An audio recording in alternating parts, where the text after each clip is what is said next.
You will not become fearless by waiting to feel brave. You don't kill fear with feelings. You kill fear with discipline. Motivation comes and goes.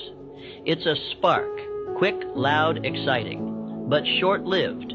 Discipline, on the other hand, is the steady flame. It's the engine behind every fearless life. Because when you train yourself to act, not when you feel like it, but when it needs to be done, you become dangerous. You become untouchable.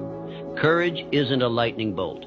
It's a decision. A daily decision to show up, to do the hard things, to lean into the discomfort again and again, even when your mind screams for safety, especially then. This is what the greats understand. They don't wait for confidence. They act, and confidence catches up.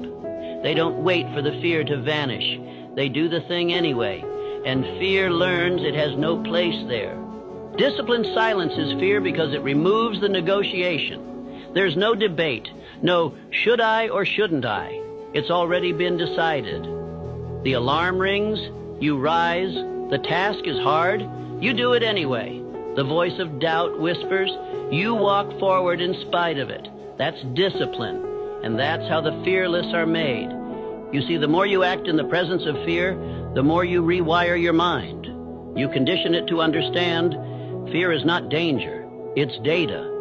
And data doesn't control you, it informs you. So ask yourself, are you living by feeling or are you living by principle? If fear is still calling the shots, then it's time to shift. Build rituals that strengthen your mind.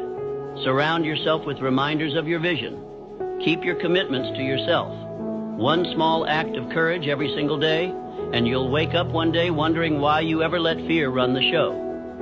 Discipline makes you consistent, and consistency makes you inevitable. Picture this. You're lying on your deathbed moments from the end. Around you are not just memories, but the ghosts of every dream you didn't pursue, every risk you never took, every version of you that could have existed. And they look at you with one question. Why did you let fear decide for you? You see, fear doesn't just steal your moments.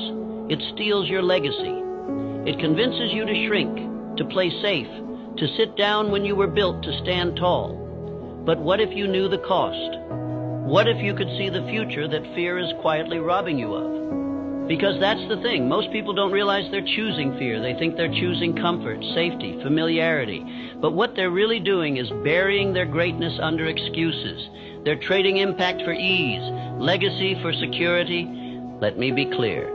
No one remembers the man who stayed silent. No one builds statues for the woman who avoided failure.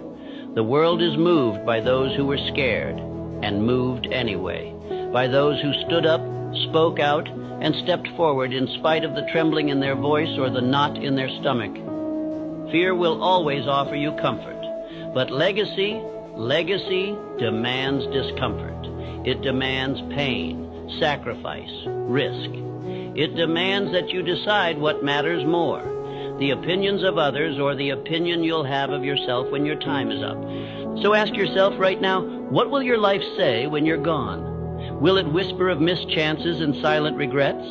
Or will it roar with the sound of someone who chose purpose over paralysis, action over avoidance, courage over comfort? You don't need to know every step. You just need to refuse to let fear have the final word, because your legacy is being written either way, and only one version ends with you free. If fear is a liar, then your routine is the truth teller, because it's not just mindset that slays fear, it's movement. It's not about one big heroic act. It's about the habits that turn courage into your natural state. The fearless aren't born brave. They're forged by discipline.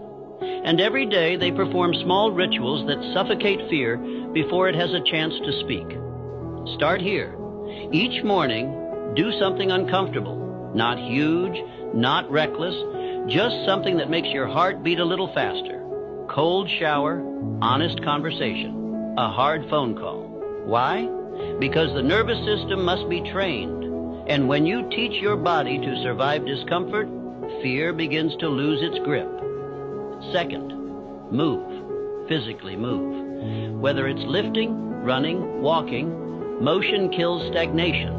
And stagnation is fear's playground. When you move your body, your brain follows. Confidence builds, clarity returns, energy rises, and fear has no room in a body that's in motion. Third, speak power into your mind. Affirmation isn't corny, it's war. The thoughts you rehearse